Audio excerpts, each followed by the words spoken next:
A tariff. Tariff. Tariffs. And tariff. Tariffs. Donald Trump says the word tariffs is his favourite word. He went big on them in his first term and is going even bigger in his second term.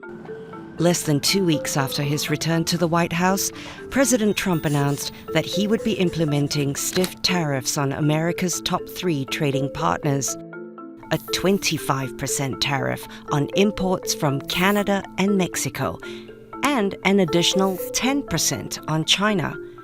He cited a major threat of illegal aliens and deadly drugs, including fentanyl, saying, "We need to protect Americans." Leaders of Canada and Mexico have negotiated with Mr. Trump and have managed to put the tariffs on hold for a month, while the additional 10% tariffs for Chinese goods has gone ahead. In response, China hit back with tariffs of 10% on imports of U.S. crude oil, farm equipment, large displacement vehicles, and pickup trucks, as well as 15% tariffs on U.S. coal and liquefied natural gas. China also filed a lawsuit with the World Trade Organization. But wait, what exactly are tariffs? Tariffs are essentially tax on the imports from specific countries, potentially on specific goods or blank tariffs on all the imports from certain countries. Think of it like this. Your car, your iPhone, and even your oat milk latte are all imported or manufactured with parts or supplies from various parts of the world. But tariffs slap a tax on all that stuff before it even hits the shelves, meaning higher prices for you. So if consumers are going to have to fork out more money for goods, why is Mr. Trump so big on tariffs? It mainly stems from his America First policy. Mr. Trump views tariffs as a way to protect American industries and jobs from foreign competition, particularly from countries like China and Mexico.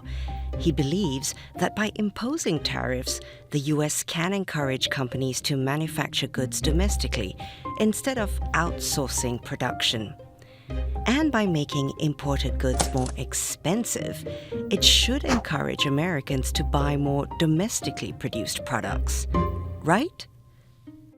He says it's about reducing the US trade deficit with other countries, the fact that the US buys more than it sells, but he needs the revenue to fund his domestic plans. And it's also one big pressure tactic to force other countries into negotiating a deal. And if he doesn't get what he wants, he pushes ahead with the tariffs. And this is exactly what Mr. Trump is doing ever since he announced the new tariffs on Mexico, Canada, and China. In less than 3 weeks, Mr. Trump announced fresh tariffs on a range of imported goods, including lumber, forest products, automobiles, semiconductors, and pharmaceuticals. But what are the likely effects of such tariffs, and how will they impact the consumer? Well, the vast majority of economists agree that tariffs are bad news for consumers due to price increases. It's estimated US household spending power would be reduced by anywhere between $1,700 a year to almost $4,000 a year because of the new tariffs. The tariffs are also worrying Wall Street investors, making markets jittery. Inflation would leave the Federal Reserve less willing to cut interest rates, which in turn hurts consumers, making mortgages, car loans and credit card debt all the more expensive.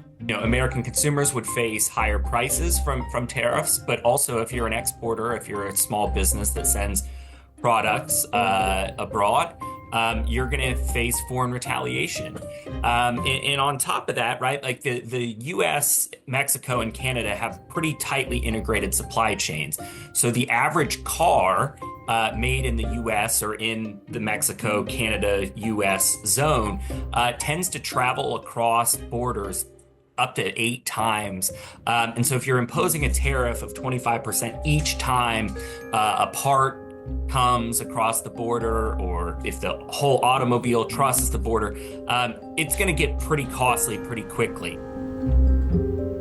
The US Tax Foundation also estimated that tariffs on Mexico, Canada, and China would shrink economic output by 0.4% and increase taxes by $1.1 trillion between 2025 and 2034, amounting to an average tax increase of more than $800 per household in 2025.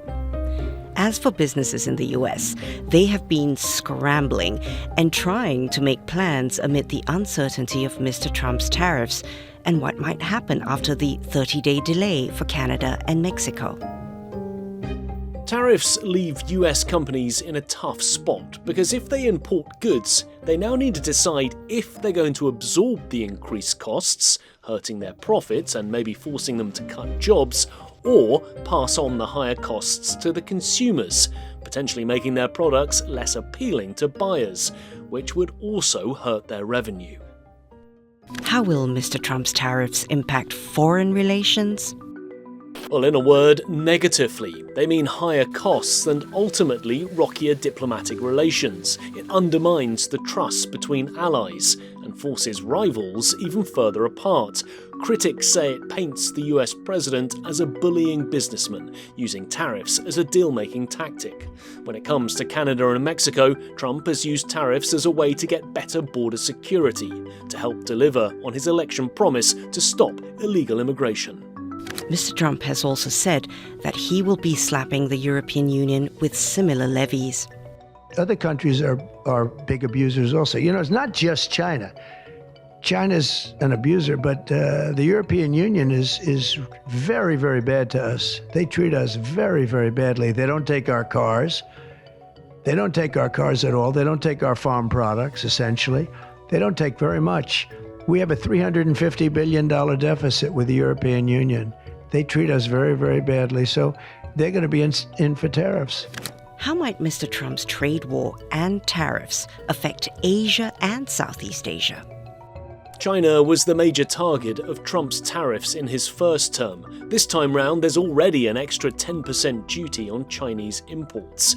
But it seems like no one is immune. If a country sends goods to the US, those goods could be hit with a higher import duty. Vietnam, South Korea, Japan, India and Taiwan are among the most exposed due to the value of the goods they export to the US. For example, Vietnam exports more steel by value to the US than China, and even allies in the region are still in the president's sights as he looks to turn up the heat on international trading partners. Mr. Trump's unpredictability in foreign and economic policies has been a defining feature of his presidency. So it's hard to know what his next move will be, but what's certain is that the trade war is far from over. It's time to be reciprocal. You'll be hearing that word a lot, reciprocal. If they charge us, we charge them. If they're at 25, we're at 25. If they're at 10, we're at 10. And if they're much higher than 25, that's what we are too.